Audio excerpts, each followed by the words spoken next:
C'est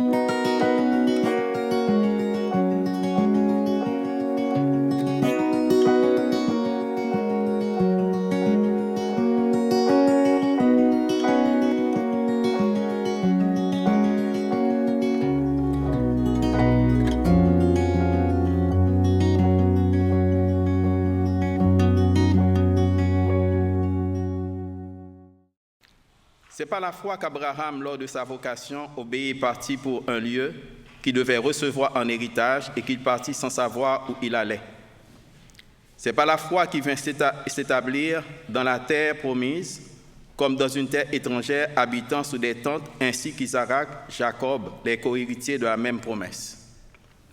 Car il attendait la cité qui a de solides fondements, celle dont Dieu est l'architecte et le constructeur. C'est par la foi que Sarah elle-même, malgré son âge avancé, fut rendue capable d'avoir une postérité parce qu'elle crut à la fidélité de celui qui avait fait la promesse. C'est pourquoi d'un seul homme déjà usé de corps naquit une postérité nombreuse, comme les étoiles du ciel, comme le sable qui est sur le bord de la mer, et qu'on ne peut compter. C'est dans la foi qu'ils sont tous morts, sans avoir obtenu les choses promises. Mais ils les ont vus et salués de loin, reconnaissant qu'ils étaient étrangers et voyageurs sur la terre. Ceux qui parlent ainsi montrent qu'ils cherchent une patrie. S'il avait eu en vue celle d'où ils étaient sortis, il aurait eu le temps d'y retourner. Mais maintenant, il en désire une meilleure, c'est-à-dire une céleste.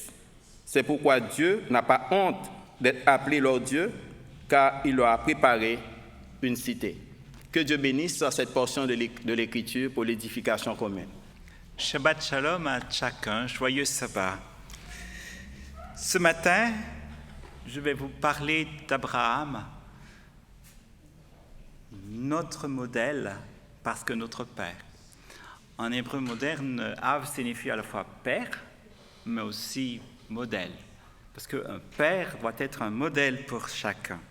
Et dans la tradition juive, nous disons Abraham Avenu, Abraham notre père. Et nous le considérons comme étant le père de la foi, c'est-à-dire le modèle de la foi. Pour beaucoup, il est le modèle de l'homme de la foi. Et si jamais je dois chercher un texte canonique pour définir la foi, c'est dans l'histoire d'Abraham que je la trouve. Et la première fois d'ailleurs que le mot « foi » est employé, c'est dans Genèse chapitre 15, le verset 6. Abraham crut en Dieu et cela lui fut imputé à justice. Écrivant aux chrétiens de Rome, Paul va citer ce verset et va faire d'Abraham justement l'exemple de celui qui est justifié par la foi. Luther appelait cette épître la cathédrale de la foi chrétienne. Et vous comprenez pourquoi.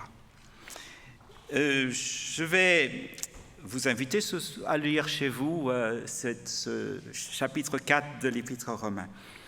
Et dans la galerie des hommes de foi, tu nous as lu le chapitre 11, donc dans l'épître aux Hébreux. Tu nous as lu donc dans cette galerie, tu as lu la portion qui est la plus longue. Donc tu t'es arrêté au verset 16, c'est ce que j'avais demandé, mais on peut aller encore plus loin et la suite dit « C'est par la foi qu'Abraham, mis à l'épreuve, a offert Isaac.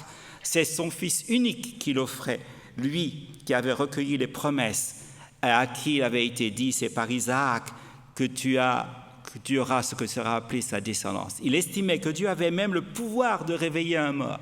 C'est pourquoi son fils lui fut rendu. Il y a là une parabole.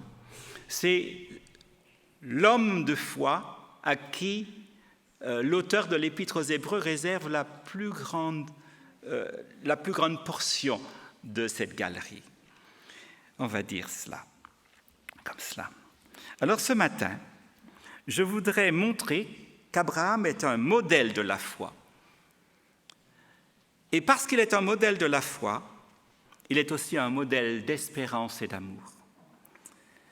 D'ailleurs, ces trois vertus théologales sont impliquées, imbriquées l'une dans l'autre. Vous ne pouvez pas les dissocier.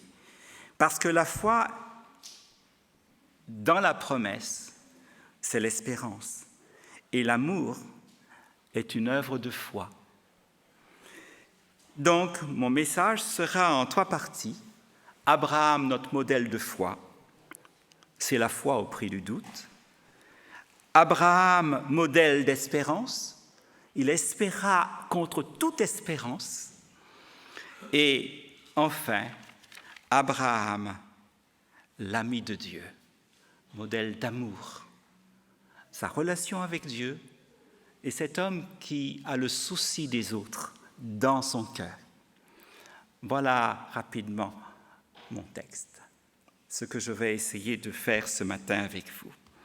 D'abord, Abraham, modèle de foi. J'aimerais vous lire un petit texte tiré du livre de Pierre-Yves Svalen. Il était une foi, F-O-I. D'accord ? Les 2 hommes marchaient côte à côte sur le chemin qui descend vers la vallée. Il était cette heure où le jour hésite à glisser dans l'obscurité sur les montagnes de Moab, noyant le paysage dans les teintes chaudes et paisibles, propices aux épanchements du cœur. L'un des amis paraissait sans âge, fort équilibré. Il parlait peu, écoutant son compagnon avec une gravité attentive.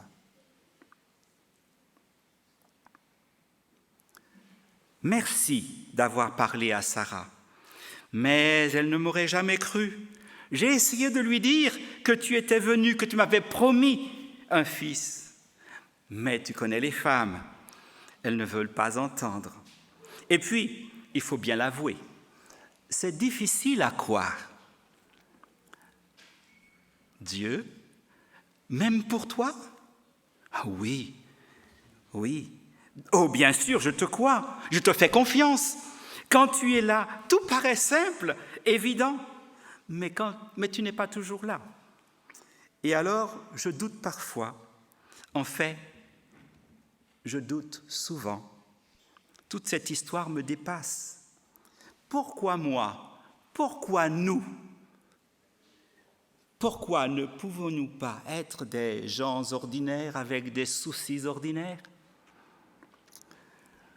Parce que vous êtes mes amis et que je ne suis pas ordinaire. Oui, je sais, c'est magnifique, je devrais être vraiment reconnaissant, mais ça me dépasse tellement. Ce sont tes doutes qui te gênent, dit Dieu ? Oui, j'ai le sentiment de te trahir et de te décevoir, de ne pas être à la hauteur. Dieu, mais il n'en est rien. Tes doutes sont la preuve même de ta foi. Si tu ne doutais pas, si tu trouvais normal d'avoir un fils à plus de 100 ans, c'est alors que je m'inquiéterais. Et les 2 hommes poursuivaient quelques instants leur marche en silence, chacun suivant les méandres compliqués de leurs réflexions respectives. Quand le plus jeune, un Dieu en passant, quand le plus jeune des 2 reprit la parole, « Abraham, j'hésite à te charger d'un poids supplémentaire, mais j'ai un souci avec les humains. Sodome et Gomorrhe, c'est vraiment vrai ce que j'entends ? Dis-moi, que faut-il faire ? » Voilà, c'est la fin de ma petite histoire. Abraham, quand Dieu lui parle et lui dit « Tu auras un fils », il lui dit « Je te bénirai », vous vous rappelez, « Je rendrai ton nom grand, tu seras une bénédiction, je bénirai ceux qui te béniront, je maudirai ceux qui te maudiront, etc. » Oh, il croit ce que Dieu lui dit. Il part pour un pays qu'il n'a jamais vu, qu'il ne connaît pas vraiment. parce que Dieu le lui dit. Il acquiesce. Mais quand vous lisez le chapitre 15 et que Dieu lui apparaît après l'épisode, vous vous rappelez, de la prise de Sodome et Gomorrhe et ce qui s'est passé, il y a cette guerre-là. Il en est revenu, il a sauvé son neveu Lot. Alors, à ce moment-là, Dieu lui dit, ta récompense sera grande. Mais il dit, Seigneur, je suis sans enfant et c'est Eliezer qui va hériter. Voyez le doute qu'il a. Mais à ce moment-là, Dieu lui dit, non, c'est celui qui est né dans ta maison qui sera mon héritier. Et c'est à ce moment-là que Dieu dit de lui, de contempler le ciel. Il lui dit, regarde le ciel, tu peux compter les étoiles? Ta descendance sera comme ça. Et on nous dit, il mit sa foi dans le Seigneur et cela lui est compté à justice. Il mit sa foi dans le Seigneur. Oh, ben bien sûr, après, quand, vous savez, sa femme, à un certain moment, elle se dit, bon, moi je suis bien vieille, j'ai passé l'âge d'avoir... je suis stérile, et puis vu mon âge... Vous imaginez quand vous avez 80 ans, 90 ans, vous pouvez avoir des enfants à cet âge-là? Il dit, bon, ben écoute, va avec Agar. Et lui, ce qu'il fait, il dit, bon, pourquoi pas? Il n'a pas encore d'andropause, même s'il est quand même âgé. Apparemment, c'est plus tard pour les hommes. Mais, vous voyez, Dieu va lui redire... Et Dieu s'adresse aux deux. Dans l'histoire de notre péricope que nous avons lue, vous avez remarqué, c'est par la foi qu'Abraham, c'est par la foi que Sarah. Dieu s'adresse au couple. Il ne s'adresse pas seulement à Abraham. Parce que Abraham et Sarah, aux yeux de Dieu, forment un, n'est-ce pas? C'est important de le noter. Et puis, même quand Dieu va lui dire quand Dieu va venir, et puis dans le Genèse chapitre 18, quand Dieu va parler en disant « Je reviendrai dans 1 an, et Sarah accouchera ». Qu'est-ce que dit Sarah dans la... Elle se met à rire, elle rigole. Et puis, un peu plus loin, vous allez voir, il y a aussi notre ami Abraham qui rigole aussi. D'accord ? Voyez, il nous est souvent difficile de croire, et la foi est toujours au prix du doute. C'est humain de douter. Il faut toujours, et c'est la formule de Jacques Ellul dans un livre, un très beau livre sur la foi au prix du doute. C'est toujours au prix du doute que nous croyons. Et ça, je voudrais bien que nous puissions comprendre cela. La foi naît de la rencontre avec la parole de Dieu. Il faut croire l'incroyable. Dieu, vous ne l'avez jamais vu, mais vous y croyez, n'est-ce pas? Il y a quantité de... Jésus, un homme qui peut vivre une vie sans péché. Oh là là! Tous les hommes que je connais, toutes les femmes que je connais, ils sont comme moi. Dans leur cœur, il y a le mal. Comment puis-je comprendre qu'il y a un petit garçon qui ait pu vivre une vie tout à fait juste? C'est difficile à comprendre. Mais nous y croyons parce qu'il y a tout le message du texte biblique, il y a toute cette cohérence de l'évangile qu'il annonce. Mais je ne vais pas m'attarder là-dessus. La foi, c'est écouter une parole qui vient de Dieu, y acquiescer, l'accepter dans son cœur, et cette parole fait son chemin. Et le Saint-Esprit est là pour parler à nos cœurs et nous convaincre. La foi est une œuvre de l'incroyable, de l'esprit, et nous devons simplement nous laisser attendrir, nous laisser transformer. Abraham est aussi un modèle d'espérance. Alors, j'essaie d'aller un peu vite pour ne pas vous permettre, parce que j'ai tendance à m'emporter, donc je vais essayer de rester dans le temps. Vous voyez, la foi, d'ailleurs, ce qui est dit au début du texte de l'Épître aux Éphésiens, de l'Épître aux Hébreux, de notre chapitre sur la foi. Il est dit dans Hébreux, le chapitre 11, le verset 1, vous connaissez certainement par cœur ce passage. Je ne sais pas dans quelle version, certainement la version seconde, comme la plupart d'entre vous, et comme moi je l'ai appris. La foi, c'est l'assurance de ce qu'on espère, ou la réalité de ce qu'on espère, dit la Nouvelle Bible seconde, et c'est l'attestation des choses qu'on ne voit pas. Oui, la foi, c'est l'assurance de ce qu'on espère, l'attestation, ou l'ancienne version seconde, la démonstration des choses qu'on ne voit pas. La démonstration. Vous voyez, comme je l'ai dit au tout début, la foi repose sur une promesse. Et cette promesse-là, elle ne se réalise pas, on ne la voit pas tout de suite. Il faut attendre, il faut espérer. Et l'espoir qui est mu par la foi, cet espoir-là, eh bien, elle grandit en nous. Et nous voyons après la réalisation de cela.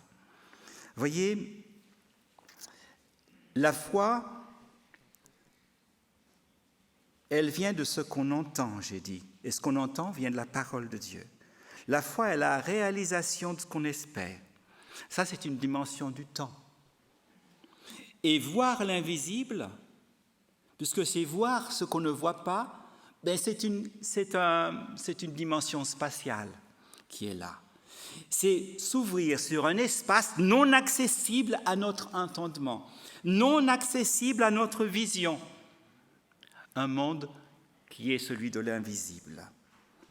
Avoir un autre Weltanschauung, une autre vision du monde, au-delà de notre simple réel. Quelle est la différence entre optimisme et espérance ? Selon Lewis Smedes, l'optimisme dépend de preuves pour rester vivant. Cela signifie qu'il meurt, faute de preuves qui nous assurent que l'on peut voir la réalité sous un meilleur jour. Vous regardez la situation et vous êtes optimiste parce que vous dites c'est quand même à moitié plein. Voyez, mais si c'est complètement vide, comment pouvez-vous croire en l'incroyable ? Et ça, c'est l'espérance à laquelle Dieu nous invite. En revanche, l'espérance, et surtout l'espérance chrétienne, ne dépend pas de preuves ou des faits tangibles pour se maintenir en vie, parce que par la foi, elle s'appuie sur les promesses de Dieu. La foi n'est-elle pas l'assurance de ce qu'on espère ? Et le mot grec qui est là pour l'assurance, c'est hypostasis. C'est un titre de propriété. Vous pouvez vous approprier cette espérance, cette promesse. Vous pouvez la faire vôtre. Quand Dieu vous donne une promesse, c'est votre bien. Vous êtes déjà héritier du salut, co-héritier avec le Christ.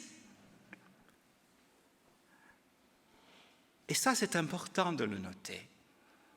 Dieu dit, je vais vous préparer une place, et là où je serai, vous serez avec moi. Et ce lieu-là, je vous préparer un foyer. Cette promesse me permet déjà d'avoir le titre de propriété du foyer que j'aurai au ciel.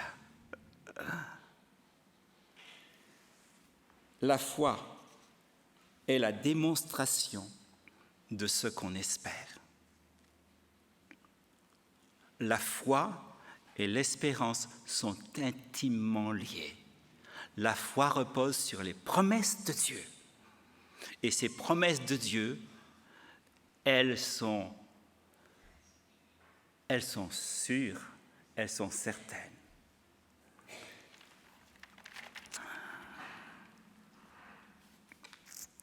Avez-vous déjà essayé de vous mettre à la place d'Abraham? Est-ce qu'il peut croire à l'incroyable? Sarah, son épouse, avait déjà dépassé l'âge de la fertilité et lui-même avait déjà plus de 100 ans. Il n'avait que les promesses de Dieu. Qu'avait promis Dieu ? Je ferai de toi une grande nation. Genèse 12, verset 2. Assurément, Genèse 18, verset 10, je reviendrai vers toi l'année prochaine. Voici que Sarah, ta femme, aura un fils. Et quelle est la réponse d'Abraham ? Bien que vieux et d'un âge avancé, c'est ce qui est dit dans Genèse 18 et verset 11. Vous vous rappelez la femme qui se met à dire « Oui, mon mari, à son âge. » Donc, vous savez, hein, et l'ange qui était là, Dieu qui était présent, il n'a même pas rapporté à Abraham les paroles de Sarah. Simplement dit, elle n'y croit pas. Okay? Pour ce qu'on dit la tradition juive, pour ne pas détruire le bon ordre de la maison. Hein? Okay? Revenons ici à texte. Qu'est-ce qu'il va dire ? Romains chapitre 4. Les versets 21, enfin, on peut lire un peu avant. Romains chapitre 4. Le texte nous dit simplement ceci. Romains chapitre 4, le verset 18. Espérant qu'en toute espérance, il a cru et il est devenu le père d'une multitude de nations. Oh, quand il dit d'une multitude de nations, ce n'est pas le papa, hein? Il n'est pas le papa de toutes les nations de cette terre. Il n'est pas votre papa, il n'est peut-être pas... Non, certainement, vous n'êtes peut-être pas descendant d'Abraham, n'est-ce pas ? Là, l'expression signifie qu'il est le modèle pour nous tous qui sommes dans cette salle. Il est le modèle de la foi pour tous. Voyez, Abraham espéra contre toute espérance. Ça, c'était le verset 18. Et puis, si vous lisez le verset 20 et le verset 21, eh bien, vous regardez qu'est-ce qu'il est dit. Mais face à la promesse de Dieu, considérant la promesse de Dieu, il n'hésita pas dans un manque de foi. Au contraire, fortifié par la foi, il donna gloire à Dieu. Puis le verset 21. Ayant la pleine conviction que ce que Dieu promet, il peut aussi l'accomplir. La foi met son espérance dans la promesse de Dieu. Et c'est ainsi qu'il est un modèle pour nous de foi, un modèle d'espérance. Nous sommes des enfants de l'espérance. Nous espérons que le Christ reviendra. Nous espérons qu'il nous donnera une nouvelle terre et un nouveau ciel. Nous espérons être dans cette nouvelle Jérusalem. Nous sommes aussi des enfants d'espérance.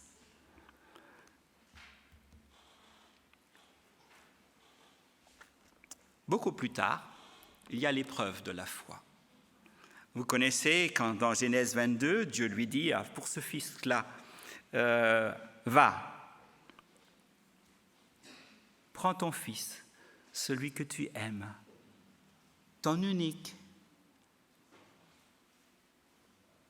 Isaac, et va, offre-le sur l'autel. Le texte commence par « je te prie », le petit mot « na » qui n'est pas traduit dans la version seconde, mais qui est traduit dans la nouvelle NBS. C'est une prière que Dieu lui fait. Alors, quand Dieu nous fait des prières, sachons écouter les prières de Dieu. Parce que c'est une épreuve, nous dit le texte. Dieu l'éprouva. Dieu l'éprouva parce que Dieu voudrait qu'il fasse preuve, qu'il donne la preuve que c'est le donateur qui est le plus important que le don.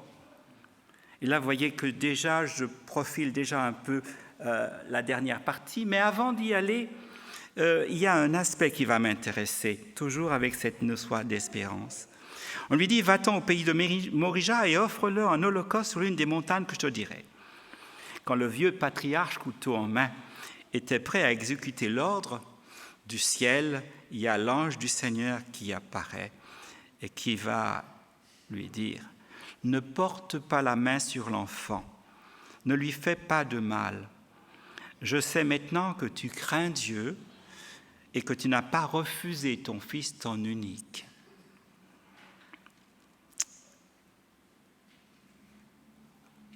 Abraham leva les yeux, il voit un bélier et il l'offre à la place de son fils. Et il appelle ce lieu comment ? Adonai Yireh. Oh, la version française traduit, beaucoup de versions traduisent Dieu pourvoira. Mais le texte dit littéralement Dieu verra. C'est pareil. Hein. Dieu voit et autres. Pourvoir, c'est déjà le mot providence. Providence en latin, c'est pro, voir. Video, c'est voir. Et puis pro, c'est à l'avance. Hein, prévoir à l'avance. Voir les choses avant qu'elles ne soient là. Vous vous rappelez, quand il était là, et il était en train de marcher avec son fils, et le fils qui lui dit « Papa ?» Elle lui dit « Oui, mon fils. » Elle lui dit « Voici le couteau, voici, oui, les bûches, là. Mais où est l'agneau pour l'Holocauste ?» Et que lui dit son père ? Dieu verra quant à lui. Dieu verra. L'espérance est là dans le fait de pouvoir voir, de penser. Moi, je ne vois rien, je suis dans le noir, mais j'ai quelqu'un là-haut qui a déjà vu. Vous vous rappelez, voyez, quand vous avez une situation où tout est difficile, bloqué, vous êtes dans une épreuve, vous êtes là, vous avez connu un moment le plus difficile, c'est le moment le plus difficile pour lui. Il est là, Abraham, et il sera Abraham sacrifiant son fils. Mais en fait, c'est lui, Abraham, le sacrifié.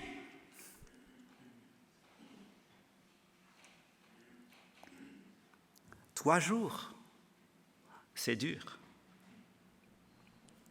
Et quand il sort de l'épreuve, comment appelle-t-il ce jour, ce moment, ce lieu-là où ça s'est passé ? Il ne le dit pas, voilà, c'est le lieu de mon agonie. Il ne dit pas, c'est le lieu c'est mon Gethsémani, c'est mon calvaire. Il ne voit pas les souffrances que lui a vues, qu'a subies. Il ne se concentre pas sur lui et comment il a ressenti les choses. Il se rappelle qu'il y a un Dieu qui, longtemps avant, avait déjà prévu le bélier.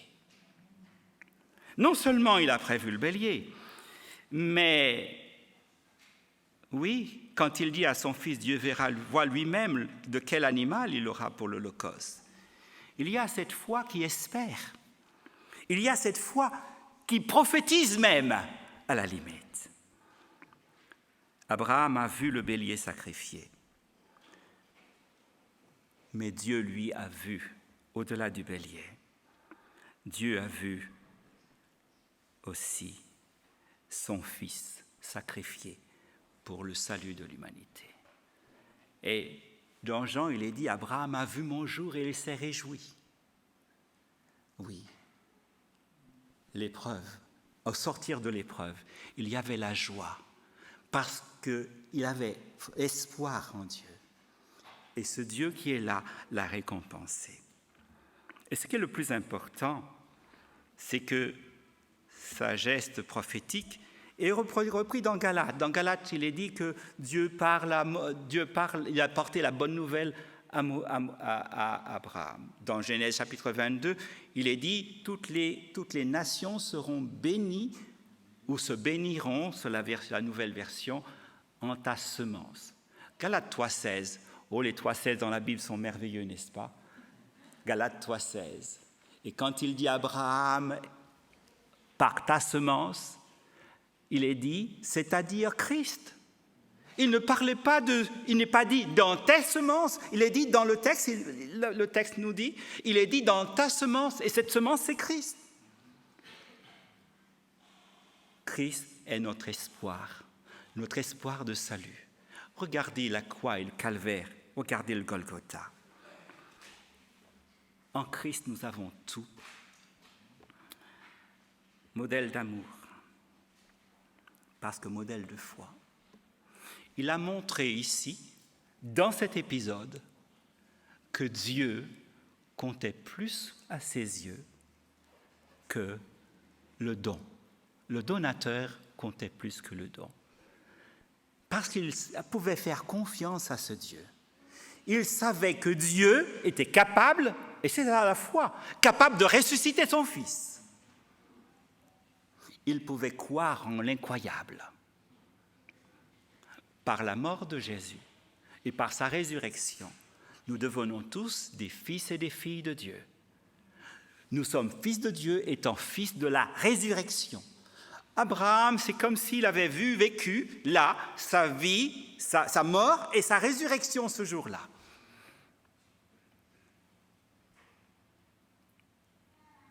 C'était son baptême à lui. C'était son baptême à lui. Je reviens maintenant sur Abraham. Il y a un texte de Jacques qui va mettre ensemble 2 versets de la Bible. C'est Jacques, le chapitre 2, le verset 23, qui parle justement des œuvres et de la foi. Parce que les œuvres que nous pouvons faire sont des œuvres d'amour. Donc, dans Jacques, chapitre 2, le verset 23, vous avez Genèse, chapitre 15, et verset 6, et Ésaïe 41, verset 8. Lisons ce texte-là. Galates 5, 6, oui, ce n'était pas 4, 6. OK, merci. OK. Donc, dans Genèse, dans Jacques, il va citer les 2 textes. Le texte qui parle de la foi, et puis il ajoute, et l'Écriture aussi dit à un autre endroit, qu'il est l'ami de Dieu. Une citation d'Ésaïe, chapitre 41, verset 8. 2 versets qui sont là. C'est ainsi que fut accomplie l'Écriture qui dit, citation de Genèse 15, 6, « Abraham crut à Dieu et cela lui fut compté à justice. » Et puis, 2e citation, et qu'il fut appelé, et ça c'est Ésaïe 41, le verset 8, « Ami de Dieu. » Car en Jésus-Christ, ce qui a de la valeur, ce n'est ni la circoncision ni l'incirconcision, mais la foi qui opère par l'amour. Et le mot grec qui est à dire pour opère, c'est le verbe, c'est un mot, un verbe qui a la même racine que énergie. C'est ergon, c'est l'œuvre. Hein? Et c'est la foi qui va œuvrer par amour et pour l'amour. Maintenant, ça montre son amour total pour Dieu. Mis à l'épreuve, Abraham fait preuve d'un amour filial. Et cet amour compatissant pour l'autre et le prochain. Nous allons voir cela dans un instant. Rappelez-vous ici, je voudrais peut-être vous prendre... Vous vous rappelez, on avait laissé Abraham avec Dieu dans Genèse chapitre 18, dans l'histoire de Svalène. C'est Genèse, le chapitre 18. Et qu'Abraham... Alors d'abord, qu'est-ce que Dieu dit? Je vous ai dit, ils parlaient ensemble, ils se parlaient dans la tête. Genèse, chapitre 18, ici. Voilà ce qui est dit dans Genèse, chapitre 18. Dieu se parle à lui-même, il y a une focalisation interne. Verset 17. Le Seigneur avait dit, « Cacherai-je à Abraham ce que je vais faire, alors qu'Abraham va devenir une nation grande et forte ?» Un ami n'a pas de secret pour son ami, n'est-ce pas? Et il va lui parler et il va dire à Abraham ce qu'il va faire. Il va dire, voilà, Sodome et Gomorrhe, je vais aller vérifier moi-même, est-ce que c'est vraiment vrai ce qui se passe à Sodome et Gomorrhe? Et Dieu va parler. Et qu'est-ce qu'Abraham va dire?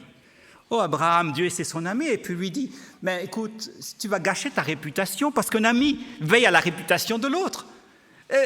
Tu es le juge de toute la terre. Comment les hommes vont te voir? Ils vont penser que tu es simplement méchant, que tu es pour les détruire comme cela. Ce n'est pas ta manière d'agir. Tu es un Dieu d'amour. Un ami protège la réputation de son ami. Si nous sommes les amis de Dieu, quelle réputation faisons-nous à Dieu? Quelle image avons-nous de Dieu? Et quelle image transmettons-nous aux autres de Dieu? Ce n'est que dans la prière et dans la relation avec Dieu que nous connaissons le cœur de Dieu. Et ce n'est que dans la prière et dans la relation avec Dieu qu'Abraham pouvait connaître le cœur de Dieu. Et le souci de Dieu devient le souci d'Abraham. Le souci de Dieu, c'est les hommes. Je vais vous raconter juste une petite histoire rabbinique. Un homme va voir un rabbin et lui dit « Je voudrais avoir un remède. » « Pourquoi faire ?» demande le rabbin. « Oh, c'est pour pouvoir observer les commandements convenablement. » Étrange question, dit le rabbin. « Je ne sais pas comment t'aider. Un remède ?» Bon. Alors le rabbin se dit « Bon, voilà, écoute. » Il lui dit « J'ai un remède. J'ai un remède pour avoir l'amour de Dieu. Est-ce que tu le veux ?» Là, tu pourras observer les commandements, n'est-ce pas? Il dit « Oui, donne-le-moi. » Et le rabbin dit, pour avoir l'amour de Dieu, il faut avoir l'amour des hommes, l'amour pour les hommes. Voici le secret. Aimer les hommes, parce que le souci de Dieu, c'est l'être humain. C'est chacun d'entre nous, c'est votre épouse, c'est vos enfants, c'est votre voisin, c'est votre collègue de travail, mais c'est aussi l'étranger que vous rencontrez. N'importe, c'est peut-être le Maghrébin qui est là, au bout de la rue, là, que vous rencontrez. C'est peut-être ce jeune que vous voyez, génération Z, que vous ne comprenez même pas son langage et sa manière de faire. C'est vrai, mais c'est celui que nous devons aimer. Ou c'est cette personne âgée que vous voyez, qui paraît peut-être grincheux, mais qui, au fond, intéresse Dieu, parce que Dieu nous aime.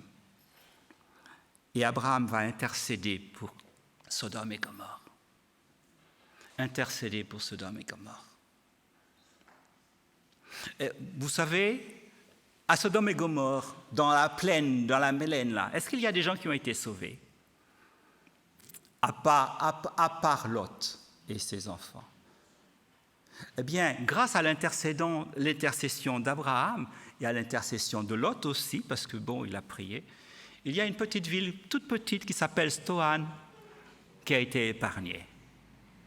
Et je pense que c'est aussi grâce à la prière d'Abraham, peut-être même plus que celle de Lot. Nous ne savons pas combien de personnes dans la plaine peuvent être sauvées. Mais sachez une chose, Jésus-Christ est mort pour tout être humain. Même les Hitler, même, oui, il est mort pour tous. Même Néron, même toutes ces personnes auxquelles nous pensons, il est mort pour elles. Maintenant, ça ne veut pas dire qu'elles ont tout accepté. Non, ce n'est pas cela. Mais le salut est offert à tous et nous devons avoir à cœur d'offrir à tous.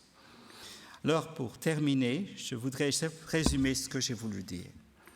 Abraham est le père de la foi. Il est un modèle de la foi, un modèle canonique, puisque c'est la première fois où l'on voit cela, c'est Genèse 15, verset 6. Abraham a vu mon jour et il s'est réjoui. Deuxième élément, Abraham est un modèle d'espérance. Il a mis sa foi dans les promesses de Dieu. Et c'est aussi l'espérance, la promesse aussi dans une terre. Le texte nous dit qu'il n'a pas vu que Abraham et Sarah sont morts sans véritablement posséder la terre. Mais ils avaient une vision d'une cité dont Dieu est l'architecte et le constructeur. Oui, Dieu nous a préparé, Dieu est l'architecte des demeures dans lesquelles il veut que nous puissions vivre. Dieu a préparé une ville de paix, une Yerushalayim pour chacun d'entre nous. Le nom d'Abraham est associé à cette ville de Jérusalem. Le nom de Sodome et le nom de Lot associé tristement à Sodome et Gomorrhe. Rappelons-nous que nous vivons non pas pour vivre, vous voyez, il a été mettre sa tente à côté de Sodome, et puis ensuite il a été vivre à Sodome. Nous ne sommes pas appelés à vivre dans Sodome, mais nous sommes appelés à vivre dans la nouvelle Jérusalem. Il est aussi un modèle d'ami, parce qu'il est l'ami de Dieu. Un homme de prière qui pouvait parler à Dieu comme on parle avec un ami. Un homme qui partageait les soucis de Dieu. Et le souci de Dieu, c'est les autres. Un amour pour l'autre. Soyons aussi des modèles autour de nous, de foi, des modèles d'espérance et des modèles d'amour. Amen.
Père, Abraham a marché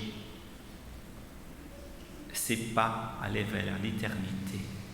Non pas le pas des siècles, oui, mais pas simplement de notre siècle, de son siècle, pardon, mais les pas de l'éternité.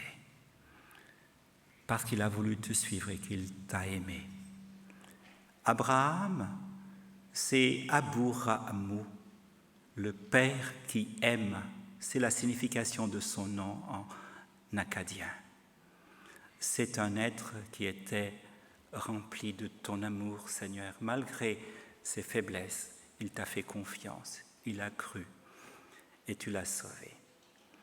Il était ton ami, comme nous voudrions l'être, Seigneur. Il était aussi celui qui, une première fois, a délivré les habitants de Sodome et Gomorrhe. Et les a rencontrés avec ce Melchizedek, qui était le prince de Salem, et qui était celui à qui Abraham va offrir la dîme et les offrandes. Seigneur, il y avait à l'époque des hommes de paix comme Melchizedek, et Abraham s'est rangé de leur côté. Il est celui qui a délivré une première fois Sodome et Gomorrhe. Et il pensait encore à leur salut dans sa prière avec toi.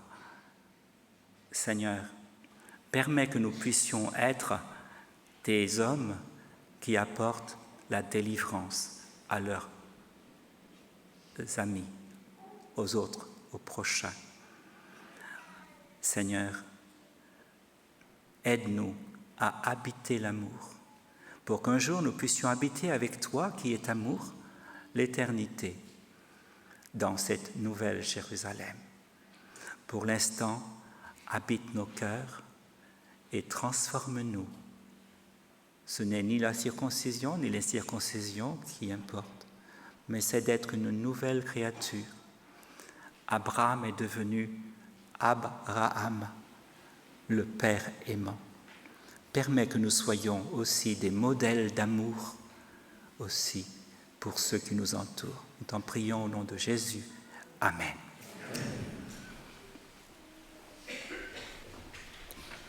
Recevons la bénédiction du Seigneur.